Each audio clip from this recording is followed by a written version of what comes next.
தமிழகத்தில் பூரண மதுவிலக்கு சாத்தியமானதா? அதற்கு அரசியல் கட்சிகள் என்ன செய்ய வேண்டும் என பொதுமக்களிடம் கருத்து கேட்டது புதிய தலைமுறை. அதற்கு மக்கள் தெரிவித்த கருத்துகள் சிலவற்றை இப்போது பார்க்கலாம். அவங்க அரசியல் கட்சியும் ஒத்துழைக்கணும் சார். இது இருந்தாவே எவ்வளோ பாதிப்பு வரும் சார். எத்தனையோ பேர் இதனால இறந்துடுறாங்க. மது அடிச்சுட்டு தண்ணி அடிச்சுட்டு எங்கே போகிற வழியில் வர வழியில் எங்கே இறந்துடுறாங்க. இது முன்ன நிப்பாடணும் சார். இது நிப்பாட்டினா தான் ஓரளவுக்கு ஒரு நம்ம நடுத்தர மக்களெல்லாம் ஓரளவுக்கு முன்னேற முடியும். ஹாஸ்பிட்டலில் ஃப்ரீ ட்ரீட்மெண்ட்னு சொல்லிட்டு பண்ணுறாங்க.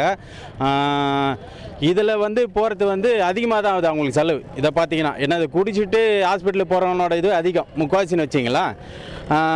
அதை நிறுத்திட்டாலே இது டோட்டலாக எல்லாத்துக்குமே நல்லது. அது சுத்தமாக எடுத்துட்டோம்னாக்கா எல்லா மக்களும் நல்லா இருப்பாங்க. இதுக்கு முன்னாடி இருந்தவங்களாம் இல்லையா, எல்லாமே இயற்கை உணவு தான் சாப்பிட்டோம். ஆனால் இப்போ இந்த மதுவை குடிச்சிட்டு என்னென்னமோ தான் சாப்பிட்றாங்க, என்னென்னமோ செய்கிறாங்க.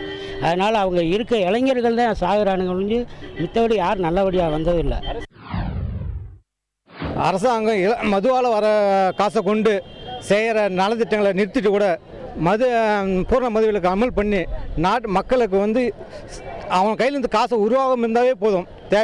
அவனுக்கு தேவையான அடிப்படையான எல்லா வசதிகளையும் அவனே செஞ்சுப்பான். அதனால் பூர்ண மதுவிலக்கு கண்டிப்பாக வேணும். இது எல்லா மக்களும் ஏற்றுக்குவாங்க. அது தைரியமாக ஒரு அரசு கட்சி செய்யணும்.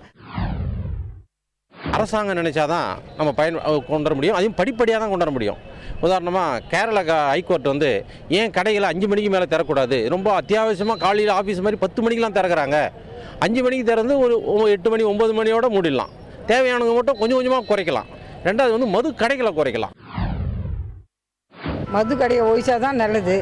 இப்போ சின்ன இளைஞருங்கள்லாங்கிறாங்க, இளைஞர்லேருந்து பெரியவங்க வரைக்கும் என்ன பண்ணுவாங்க, எல்லாம் சாராய கடை பக்கம் தான் போவாங்க. அதனால் அதை ஒழிக்கிறது தான் நல்லது.